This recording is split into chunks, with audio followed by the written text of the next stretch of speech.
ሰላም እንዴት ናችሁ ውድ ቤተሰቦች? ወደ ዝውውር መረጃዎቻችን እንለፍ። አርሰናልን ቀዳሚ ጉዳይ እናድርግ።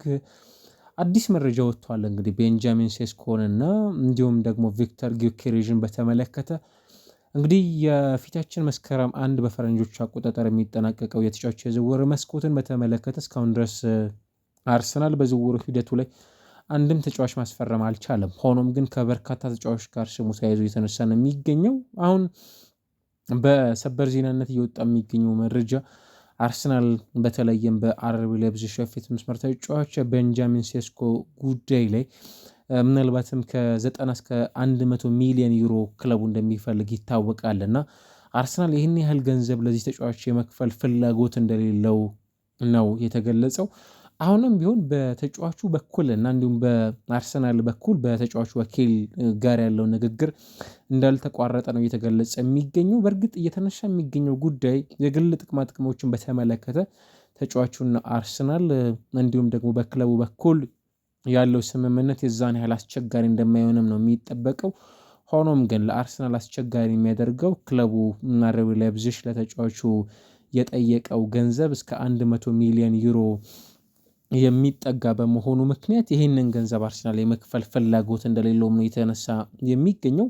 ይልቁኑ በአማራጭነት እያነሱ የሚገኙት ባለፉት 2 ወራት በአርሰናል ስፖርቲንግ ዳይሬክተርነት እያገለገሉ የሚገኙት የአንድሪያ ቤርታን የተመለከተ ጉዳይ ሆኗል እና እሳቸው በቅድሚያ የሚፈልጉት ከ60 እስከ 70 ሚሊዮን ዩሮ የሚያወጣውን ቪክተር ጊዮኬሬዥን እንደሆነ ነው እየተገለጸ የሚገኘው እና በዝውውር ሂደቱ ላይ አርሰናል ይበልጥ ከቤንጃሚን ሴስኮ ይልቅ ለቪክተር ጊዮኬሬዥ የሚያወጣው ገንዘብ ምናልባትም በዝውውሩ ሂደቱ ላይ ይህንን ጉዳይ ተቀባይነት እንዲያገኝም ጭምር የሚመርጠው ፍላጎት እንደሆነ ነው የተነሳ የሚገኘው።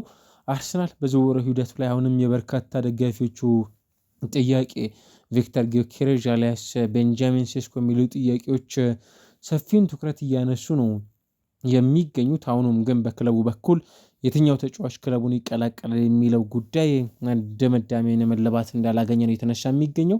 ምናልባት ከአርሰናል ጋር ተይዞ የተነሳ የሚገኘው ጉዳይ እና ለአርሰናል ደጋፊዎች ጥሩ ሊሆን የሚችለው መረጃ የሪያል ማድሪድ የፊት መስመር ተጫዋች የሆነው ሮድሪጎን የተመለከተው ጉዳይ ነው። ምንም እንኳን አርሰናል አሁንም በተጫዋቹ በኩል ቀዳሚ ፈላጊዎች ከሆኑ ክለቦች መካከል አንዱ ነው። ሪያል ማድሪድ እስከ 90 ሚሊዮን ዩሮ ይፈልጋል ተብሏል። እንግዲህ በዚህ ተጫዋች የዝውውር ጉዳይ የተጫዋቹም ወኪል አንድ አስተያየት አጋርቷል። እንግዲህ ተጫዋቹ ከክለቡ ጋር ይለቃል የሚሉ ሀሳቦች እየተነሱ ነው የሚገኙት። ግን በአሰልጣኝ ዣቪ አሎንሶ ወደ ሪያል ማድሪድ ከመጡ በኋላ የተጫዋቹ ፈላጊ መሆናቸውን እሳቸው ይፋ አድርገዋል። ተጫዋቹ የሪያል ማድሪድ ተጫዋች ነው፣ እኛም ተጫዋቹን እንፈልገዋለን የሚል አስተያየት ሰጥተዋል። እንዲሁም በአርሰናል ቤት ውስጥ እየተጫወተ የሚገኘው ብራዚላዊው ጋብርኤል ማጋሌዥ በብሔራዊ ቡድን ጨዋታ ከዚህ ተጫዋች ጋር ተያይዞ ሀሳብ እንዲያጋራም ጭምር ተጠይቆ ነበር እና የአርሰናል ተጫዋች አይደለም ግን በጣም ጎበዝ ተጫዋች ነው የሚል አስተያየትን ነው ማጋራት የቻለው ይሄ የቡድን አጋሩ ጋብርኤል ማጋሌዥ እና በቀጣይ ጊዜያቶች ወደ አርሰናል የመምጣት እድል ምናልባት ሊኖራቸው የሚችልበት እድል ካለ ለአርሰናል እጅግ በጣም ትልቅ አሴት መሆን የሚችል ተጫዋች ነው ብለው በደንብ መግለጽ ይቻላል። አሁንም የበርካታ ክለቦችን ትኩረት የሚስብ በጣም አስደናቂ የሚባል ተጫዋች ነው። እስከ 2028 ድረስ በሪያል ማድሪድ የሚያቆይ ኮንትራት አለው። ግን ደግሞ አርሰናል ይህንን ተጫዋች ከሚጠየቀው ገንዘብ አንጻር ያንን ከፍሎ ተጫዋቹን ወደ ክለቡ የማምጣት እድል አለው የሚለውን በቀጣይ እንመለከታለን። አርሰናል ግን ይህንን ተጫዋች ማስፈረም በድጋሚ እንደሚፈልግም ጭምር ነው መረጃዎች የሚጠቁሙት። የኒኮ ዊሊያምስ ጉዳይ እንኳን አሁን ላይ እልባት አግኝተዋል። የተጫዋች በዝውውር ሂደቱ ላይ እንደነ አርሰናል፣ ቼልሲ እንዲሁም ደግሞ ባርሴሎና ፈላጊዎቹ ነበሩ። በመጨረሻው ሰዓት ላይ ወደ ባርሴሎና ለማቅናት ከስምምነት ላይ ለመድረስ እየተቃረቡ እንደሆነም ነው መረጃዎች የሚጠቁሙት። አርሰናል በዝውውር ሂደቱ ላይ የማስፈረም እድል ያሉት 3 ተጫዋቾች ናቸው ተብሎ ነው እየተነሳ የሚገኘው። አንደኛው ቤንጃሚን ሴስኮ፣ ቪክተር ጊዮኬሬዥ እንዲሁም ደግሞ ሌላኛው አሁን ስናነሳ የነበረው ሮድሪጎን ጉዳይ ነው። ከዛ ባለፈ በአስቶን ቪላ ቤት በዚህ ሰዓት ላይ ምናልባትም በፒሲአር በፕሮፊት ሰስቴናቢሊቲ ሩል ማለት ነው፣ ህግ ምክንያት ማለት ነው። አስቶን ቪላ ይህንን ተጫዋች የመሸጥ ግዴታ ውስጥ ሊገባ እንደሚችልም ጭምር ነው መረጃዎች የሚጠቁሙት። ሞርጋን ሮጀርስ ምናልባትም እንደነ ሚረር ዘገባ ከሆነ ማለት ነው በአስቶን ቪላ ቤት በፍጹም ለሽያጭ ከማይቀርቡ ተጫዋቾች መካከል አንዱ ነው። ግን ይሄኛው የፒኤስአር ጉዳይ አስቶን ቪላን ተጫዋቹ እንዲያጠው ምክንያት ሊሆነው ስለሚችል አርሰናል ደግሞ በተለይም ፊት መስመሩ ላይ አማራጭ ለመጨመር ሲል ማስፈረም ከሚችላቸው ተጫዋቾች መካከል አንዱ ነው የሚል ከሞርጋን ሮጀርስ ጋር ተያይዞ እየወጣ ያለው መረጃ ይጠቁማል። ምናልባትም አርሰናልን የመቀላቀል እድል ካላቸው ተጫዋቾች መካከል አንዱ የመሆን እድል አለው ተብሎ ነው እንግዲህ እየተገለጸ የሚገኘው። ከማንቸስተር ዩናይትድ ጋር ተያይዞ የተነሱ የሚገኙ ጉዳዮችን እና ድርሻቸው ጄደን ሳንቾ ወደ ማንቸስተር ዩናይትድ እንግዲህ ይመለሳል። ታዲያ ሲመለስ አሁንም ተጫዋቹ በሩበን አሞሪም ቡድን ስር የቋሚነትን እድል የማግኘቱ ጉዳይ እርግጥ መሆን አይቻልም። ይልቁኑ ማንቸስተር ዩናይትድ በኩል የወጣው አዲሱ መረጃ ተጫዋቹን ማስፈረም የሚፈልግ የትኛውም ክለብ 30 ሚሊዮን ፓውንድ ብቻ ማቅረብ ይጠበቅበታል ተብሏል። 5 ሚሊዮን ፓውንድ ቼልሲ ለማንቸስተር ዩናይትድ እንግዲህ ከፍሏል። እንደምታስታውስ በውሸቱ ላይ ተጫዋች ወደ ስታንፎርድ ብሪጅ ካቀና በኋላ ቼልሲ ይህንን ተጫዋች የመግዛትን መብት ነበረው። እንዲሁም ይህንን ጉዳይ ተግባራዊ ባለማድረጉ ምክንያት ቼልሲ ለማንቸስተር ዩናይትድ ካሳ ከፍሏል እና 25 ዓመቱ ላይ ይገኛል። ምናልባትም ናፖሊ ደግሞ የዚህ ተጫዋች ፈላጊ ነው ተብሏል። አሁን ላይ የወጡ በሚገኙ መረጃዎች ስኮት ማክቶሚናይ ኬቨን ደብሮይነን ይህ ክለብ አስፈርሟል።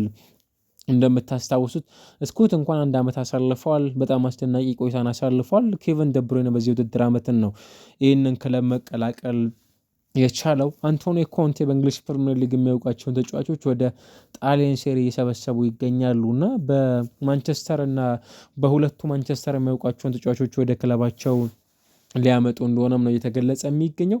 ከማንቸስተር ዩናይትድ ጋር ተያይዞ ሌላው እየተነሳ የሚገኘው ጉዳይ በዚህ ሰዓት ላይ በሊቨርፑል ሌላኛው በቼልሲ የተፈለጉ ከሚገኙ ተጫዋቾች መካከል አንዱ የሆነው በኦሎምፒክ ሊዮን ባሳለፍነው የውድድር ዓመት ከተመለከትናቸው ተጫዋቾች መካከል አንዱ ፎፋና ነው እና የዚህ ተጫዋች ፈላጊ ነው ተብሏል። በዩናይትድ በኩል ይህንን ተጫዋች ለማስፈረም ኦሎምፒክ ሊዮን እስከ 42.7 ሚሊዮን ፓውንድ የሚጠጋ ገንዘብ ክለቦች ማቅረብ አለባቸው የሚሉ መረጃዎች ናቸው በመውጣት ላይ የሚገኙት።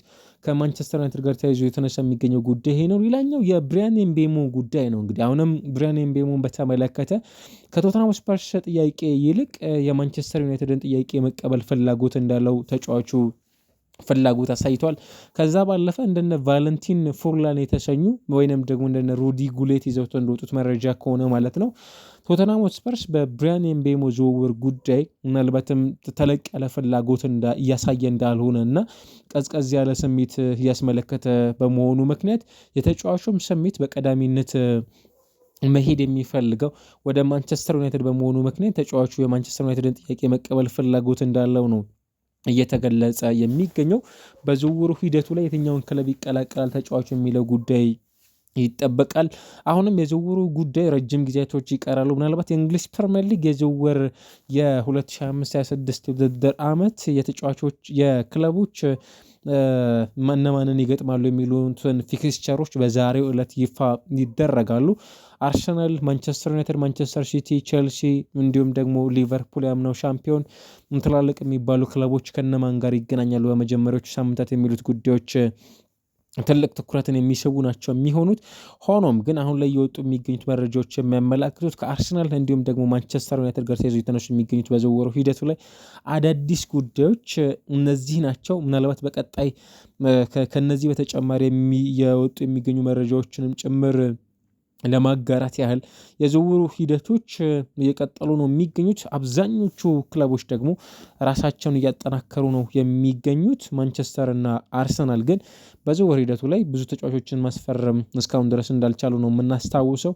ማንቸስተር ዩናይትድ እንኳን የማቲያስ ኩኛን ዝውውር አጠናቀዋል። በአርሰናል በኩል የማርቲን ዙቢሜንዲን ዝውውር ኦልሞስት ለማጠናቀቅ መቃረቡም ጭምር ነው የተገለጸ የሚገኘው። ከዩናይትድ ጋር የአይንትራንክ ፍራንክፈርቱን ሁጎ ኤኪቲኬን የማስፈረም ፍላጎት እንዳለው ተገልጿል። ምናልባት ማንቸስተር ዩናይትድ ለዚህ ክለብ እስከ 60 ሚሊዮን ፓውንድ የሚጠጋ ገንዘብ እንደሚከፍልም ነው የሚጠበቀው። ከዛ ባለፈ ናፖሊን በድጋሚ የአሊያንድሮ ጋርናቾ ፈላጊ እንደነበረ ባሳለፍነው የውድድር ዓመት እናስታውሳለን። እስከ 45 ሚሊዮን ፓውንድ ግን ብቻ ደግሞ ለተጫዋቹ በቂ እንዳልሆነ በማንቸስተር ዩናይትድ በኩል ይታምናል። እስከ 70 ሚሊዮን ፓውንድ የሚጠጋ ገንዘብ ለክለቡ የሚከፍል ካገኘ ማለት ነው ተጫዋቹን የመልቀቅ እድል ሊኖረው እንደሚችልም ነው እየተገለጸ የሚገኘው። እነዚህን ጉዳዮች በእነዚህ ሁለት ክለቦች በኩል ተመልክተናል። አዳዲስ ጉዳዮች የምናነሳው ከአርሰናል ጋር ተያይዞ ምናልባት በተመሳሳይ በሌፕዚግ እየተጫወተ የሚገኘው ምናልባትም በኔዘርላንድ ብሔራዊ ቡድን ቤት ውስጥ አስደናቂ ጊዜን እያሳለፉ ከሚገኙ ተጫዋቾች መካከል የዣቬ ሲሞንስ ጉዳይ ነው። በተመሳሳይ ኮንትራት አለው የተጫዋች እና አሁን ላይ ደስተኛ አይደለም ተብሏል በዚህ ክለብ። ምናልባትም መልቀቅ እንደሚፈልግም ጭምር ለክለቡ እያሳወቀ ነው የሚገኘው። በዚህ ሰዓት ላይ ከዚህ ክለብ የሚለቅበት እድል ካለው በቀዳሚነት ሊቀላቀላቸው ከሚችሏቸው ክለቦች ውስጥ አንዱ አርሰናል እንደሆነ ነው እየተገለጸ የሚገኘውና የዣቪ ሲሞንስ ጉዳይም ሌላው ተጠባቂ ከሚባሉ ጉዳዮች ውስጥ አንዱ ሆኗል። እነዚህን ይመስላሉ ከነዚህ ሁለት ክለቦች ጋር ተይዘው የሚነሱ ጉዳዮች። አዳዲስ የዝውውር መረጃዎች ካሉ በድጋሚ ወደ እናንተ የምናደርሳችሁ ነው የሚሆነው።